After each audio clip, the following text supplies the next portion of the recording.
I never expected my sister to betray me. Not like this. Not in front of a full courtroom under oath. Her words sliced through years of shared memories like they meant nothing. She's worthless, she said, voice calm, eyes empty. She lies. She manipulates. She doesn't deserve custody. The words echoed louder than they should have. I sat still, heart pounding, fingernails digging into the wooden table, desperate to feel something other than shame. My lawyer leaned over and whispered, "Stay composed." But how do you stay composed when your own flesh and blood stands across the courtroom, testifying against you, taking the side of the man who destroyed your marriage? She was my sister, older by 2 years, inseparable as kids. She braided my hair before school, taught me how to wear eyeliner, held me the night our father died, and yet there she stood on the wrong side of truth. It started with a secret I didn't want to believe. I'd been married to Daniel for 7 years. We were the couple people admired. 2 kids, a home in the suburbs, matching smiles in every Christmas card. But behind those windows, our world was splintering. Daniel had grown distant, distracted. The intimacy faded first, then the laughter, then the basic respect. I thought it was stress, work, midlife drift, so I tried harder, dressed up, made his favorite meals. Bit my tongue when he came home late, smelling like some cologne I didn't wear. Until one night, folding laundry, I found it, his other phone, hidden beneath his gym clothes. The messages were unmistakable, explicit, familiar. Her name was at the top of the thread. I stared at it, praying my eyes were wrong, that this was some cruel joke. But the photos, her photos, left no doubt. The words she wrote, what he said back. This wasn't a mistake. It was an affair, months long. I confronted him that night. He didn't deny it, didn't even flinch. "She understands me," he said. "You stopped trying years ago." I laughed, not because it was funny, but because the absurdity of it all was too heavy to cry over yet. I packed a bag, took the kids, and walked out without another word. I thought that was the worst of it. I was wrong. 2 weeks later, I was served custody papers. He wanted full custody, and she was helping him.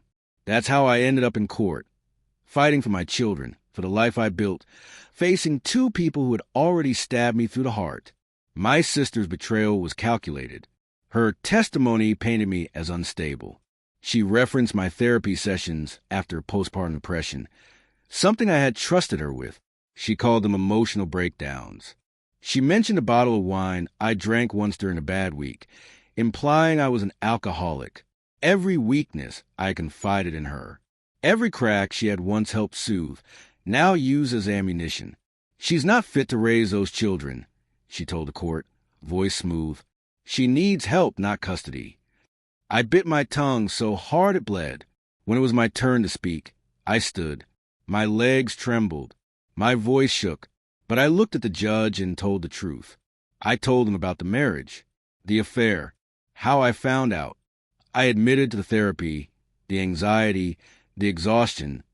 But I also spoke about the love I had for my children, about the nights I stayed up with them through fevers and nightmares, about how they clung to me the morning we left. I didn't sugarcoat the pain. I didn't hide my brokenness. Because I wasn't broken. I was healing. There was silence in the courtroom when I finished. Daniel's lawyer objected, called it emotional manipulation. The judge overruled. Then came the moment I never saw coming. The judge looked across the courtroom. His eyes settled on my sister. "Miss Landry," he said, "do you know what perjury is?" She blinked. "Excuse me?" "You claimed the mother was unfit. But based on evidence and witnesses, including the children's pediatrician and school counselor, none of your statements align. You've used confidential family history out of context, and this court finds your motives highly suspect." Daniel's face lost its smugness. "And you, Mr. Callahan," the judge said, turning to my ex-husband, "you brought this case forward with claims of moral concern while living with petitioner's sister during the separation. Your credibility is compromised." He paused, then looked at me. "Good morning, Your Honor," he said. It took a second to understand. The judge was awarding me full custody. My knees nearly gave out.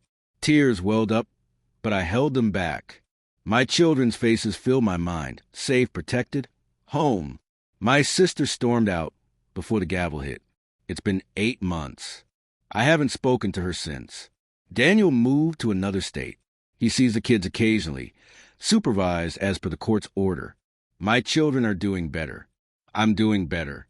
Sometimes I sit with a memory of her testimony, the look in her eyes, the ease with which she tore me down. I don't know if I'll ever understand why she did it. Maybe it was envy. Maybe Daniel fed her lies. Maybe she just stopped loving me the way a sister should. But I've learned that blood isn't loyalty. Family isn't who shares your DNA. It's who shows up when everything falls apart. I still believe in healing. But I also believe in walking away from the ones who set fire to your peace. And I believe that sometimes justice doesn't come loudly. It arrives before words whisper across a courtroom. Good morning, Your Honor.